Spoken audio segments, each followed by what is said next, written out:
আর মাত্র 3 দিন, 3 দিন পরেই আমি পেয়ে যাব সেই মহাশক্তি, যার জন্য আজ 13টা বছর আমি আরাধনা করছি। হঠাৎ দরজায় ঠক ঠক আওয়াজ। ভয়ঙ্কর দৃষ্টিতে দরজার দিকে তাকিয়ে দরজা খুলে দিবে। একটা কালো সাপ ভিতরে প্রবেশ করবে।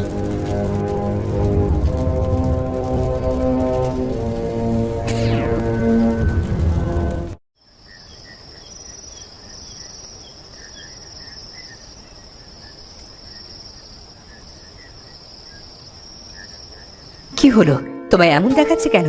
কোনো দুঃস্বপ্ন দেখেছো? জি মহারাজ, সেই স্বপ্ন। আহা, তোমাকে কত করে বলেছি এসব নিয়ে ভেবো না। 13টা বছর পার হয়ে গেছে, এখন আর কিছুই হবে না। আমি তো ভাবি না মহারাজ, কিন্তু হঠাৎ ওই স্বপ্ন দেখলাম কেন? আমার খুব ভয় করছে। কিচ্ছু হবে না, তুমি একদম চিন্তা করো না, ঘুমাও। তাই যেন হয়।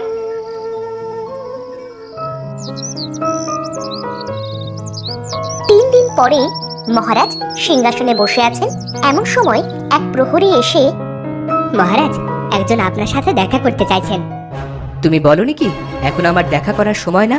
এখন আমি দেখা করব না। মহারাজ বলছি, কিন্তু তিনি তো নাছর বান্দা, যাবেন না। তিনি কি কোনো মেয়ে? জি মহারাজ। আচ্ছা, পাঠিয়ে দাও। মেয়েটি এসেই মহারাজের সামনে বসে কান্না শুরু করবে। মেয়েটির মাজায় বেল্টের মতো একটা দড়ি বাঁধা। কি হলো, কে তুমি মেয়ে, আর কাঁদছো কেন? মহারাজ, আমার নাম মায়া। আমার কেউ নেই। আগে এক জায়গাতে কাজ করতাম, সেখানকার সবাই অন্য দেশে চলে গেছে। আমাকে দয়া করে রাজপ্রাসাদের কোনো একটা কাজ দিয়ে রাখুন। এভাবে কাজ দাও বললেই তো কাজ দেওয়া যায় না। আমাকে পরীক্ষামূলক ভাবে রাখুন। আমি সব কাজ পারি মহারাজ। আমার কাজ পছন্দ না হলে আপনি আমাকে বের করে দিন। আচ্ছা, আজ থেকে তুমি রানীর সেবা করবে। প্রহরী, কে আছো? যাও, ওনাকে রানীর কাছে নিয়ে যাও আর বলো নতুন দাসী। আপনাকে অনেক অনেক ধন্যবাদ মহারাজ।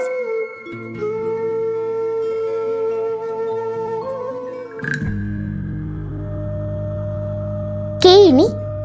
মহারাজ আপনার জন্য নতুন দাসী নিযুক্ত করেছেন মহারানী। আচ্ছা যাও। জি মহারানী। তোমার নাম কি? মায়া। কি কি কাজ জানো? হ্যাঁ, আমি সব কাজ জানি মহারানী। বেশ, আজ তাহলে তুমি রান্না করো তো। জি মহারানী। এরপরে মায়া রান্নাঘরের দিকে যেতে থাকবে। ওদিকে কোথায় যাচ্ছ? রান্নাঘরে? ওদিকে রান্নাঘর তুমি কিভাবে জানো? মনে হলো। আচ্ছা যাও তাহলে, রান্নাটা করো। রাতের বেলা মহারাজ এবং মহারানী শুয়ে আছেন। কি এরা, তোমার নতুন দাসী পছন্দ হয়েছে? জি মহারাজ, তার রান্না তো আজ খেলাম, অসাধারণ। হ্যাঁ, আচ্ছা ঘুমাও তুমি, রাত হচ্ছে। হঠাৎ একটা সাপ দরজা দিয়ে প্রবেশ করে রানীর দিকে অগ্রসর হচ্ছে। বিছানায় এসে রানীর বুকে উঠে যখনই ছোবল দিতে যাবে, রানীর চোখ খুলে যাবে আর রানী সাপটিকে বুকের ওপর থেকে ধরে ফেলে চিৎকার করে উঠবে। কি হলো রানী? সাপ, আমাকে বাঁচান। দেখো তো কোথায় সাপ? কই, কোনো সাপ তো নেই। না না, আমি দেখেছি, আমার বুকে পড়ে উঠেছিল আর দরজার সামনে কেউ একটা ছিল। আহা রানী, এসব তোমার চোখের ভুল, তোমার বিশ্রাম দরকার, ঘুমাও। না না না, আমি প্রথমবারই ব্যর্থ হলাম। আর একটুর জন্য রানী বেঁচে গেল, কিন্তু আমাকে তো প্রতিশোধ নিতেই হবে। এবার আমাকে দ্বিতীয় চাল চালতে হবে। কাল তো আমার প্রথম চাল ফেল হলো, আজকে আমি দ্বিতীয় চাল চালবো। রাজা রানীর খাবারে বিষ মিশিয়ে তাদের মারবো, দুটোই একসাথে মরবে। এরপরে মায়া হাসতে থাকবে আর হাসতে হাসতে তার কোমরে বাঁধা দড়িটা হাতে নেবে। মুহূর্তে সেটা সাপ হয়ে যাবে আর সেই সাপের মুখ থেকে বিষ চেপে খাবারে মিশিয়ে দিবে। ডাইনিং টেবিলে রাজা রানী খেতে বসেছে। মায়া তাদের জন্য খাবার নিয়ে আসছে। তোমাকে রেখে অনেক উপকৃত হয়েছি মায়া, তোমার রান্না অনেক সুস্বাদু। কি বলো এরা? জি মহারাজ, আপনি ঠিকই বলেছেন। ধন্যবাদ মহারাজ, ধন্যবাদ মহারানী। এরপরে মহারাজ মহারানী খাওয়ার জন্য প্রস্তুতি নেবে। মহারানী যখন খাবার বেড়ে দিতে যাবে, তখন কোথা থেকে একটা বিড়াল এসে টেবিলে লাফ দিয়ে খাবার নষ্ট করে দিবে। আহা এরা, এই বেড়ালটা আবার কোথা থেকে এলো? জানি না মহারাজ, খাবারগুলো তো সব নষ্ট হয়ে গেল। আচ্ছা ঠিক আছে মায়া, এগুলো পরিষ্কার করে নিয়ে যাও তো। রানীমা, আপনারা বসুন, আমি আপনাদের জন্য আবার খাবার তৈরি করছি। এখন আর খাবো না। সে কি এরা, তাহলে না খেয়ে থাকতে হবে? সমস্যা নেই মহারাজ, আমি মালতীকে খাবার বানিয়ে ঘরে দিয়ে যেতে বলবো। রানী, আমি খাবার বানিয়ে দিই? না, তুমি এগুলো পরিষ্কার করো আগে। এরপরে মহারাজ মহারানী চলে যায়, আর মায়া রাগে রাগে চলে যায় নিজের রুমে। বিড়ালটাকে বলেছিলাম মহারানীর ঘরের টেবিলে উঠে তার চিরুনিতে বিষ মেশাতে, আর ও খাবার টেবিলে উঠে খাবার নষ্ট করে দিল। ওর জন্য আমার আরো একটা প্ল্যান চলে চলে গেল। ওকে আমি এক্ষুনি শেষ করে দিব। এরপরে মায়া তার কোমরের দড়ি খুলে ফু দিবে, আর তা সাপ হয়ে যাবে। শাখা, যাও এক্ষুনি ওই বিড়ালটাকে তোমার বিষ দিয়ে হত্যা করে এসো। সাপটা চলে যাবে,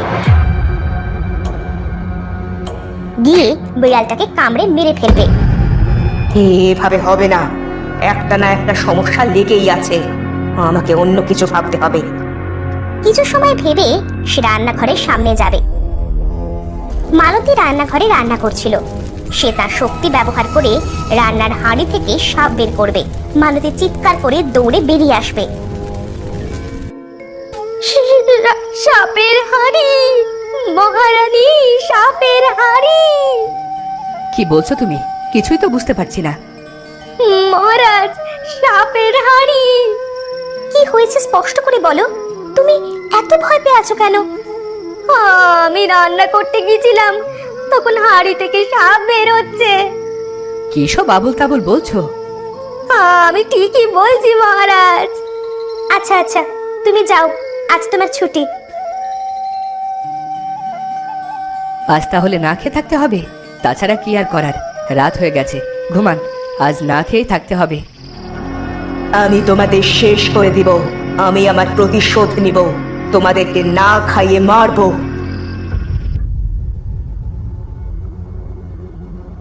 মহারানী, সাপের হাঁড়ি, সাপের হাঁড়ি মহারানী। সাপের হাঁড়ি মানে? মহারানী, রান্নার জন্য হাঁড়ি নিয়েছিলাম, কিন্তু হাঁড়ি থেকে যে সাপ বের হচ্ছে। কি হচ্ছে সব?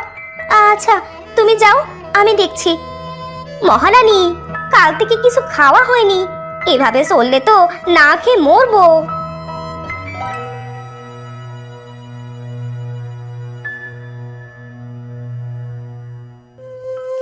কি হয়েছে এরা, এত জরুরি ভাবে ডেকেছো কেন?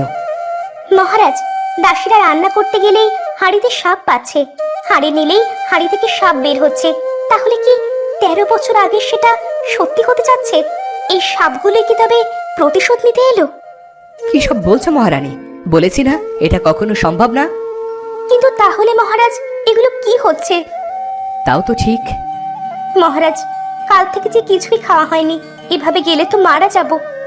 চলো মহারানী, আমরা রান্না করে দেখি তো কি হয়।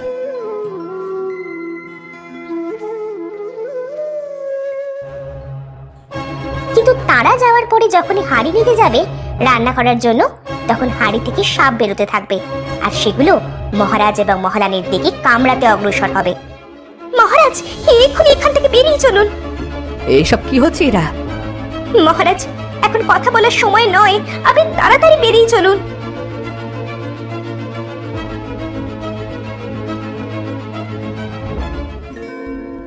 আজ 4 দিন হলো মহারাজ এবং মহারানী না খাওয়া। সাপের ভয়ে মালতী সহ প্রায় সব দাস দাসী চাকরি ছেড়ে চলে গেছে।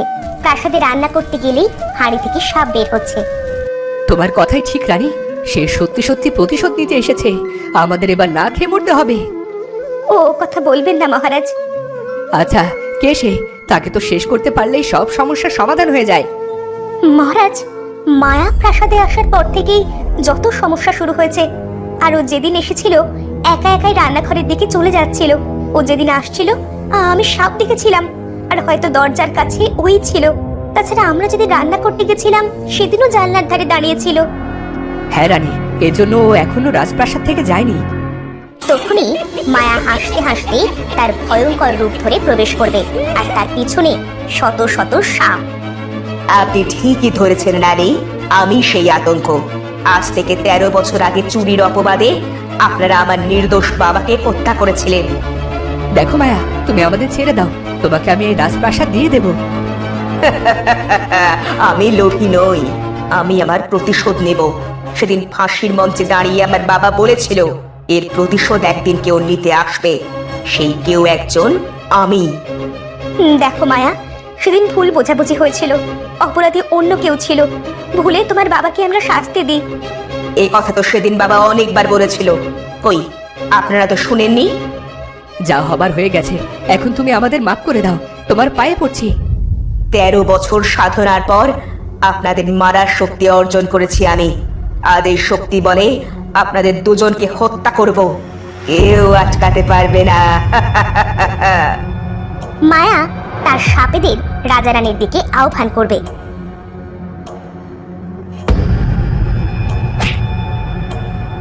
মহারাজ, মহারানী, পালান পালান! রাজা রানী পিছনের দরজা দিয়ে পালাবে, আর মালতী পালাতে পারলেও তাকে 2-1টা সাপ কামড়ে দিবে।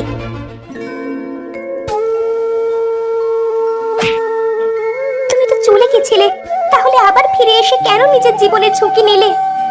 হ্যাঁ, আমি আপনাদের এখানে সেই ছোট থেকে কাজ করি, আপনাদের নিজের জীবনের থেকে ভালোবাসি মহারানী। তাই বলে তুমি নিজের জীবন দিয়ে দেবে? আমি মায়ার ব্যাপারে সব জেনে গেছিলাম। তাকে কিভাবে বিনাশ করা যায় সেটা জানতে এক তান্ত্রিকের কাছে গেছিলাম। সে বলল তার লাঠিটা কথা বলতে বলতে মালতী মারা যাবে। মালতী, মালতী চোখ খুলো মালতী!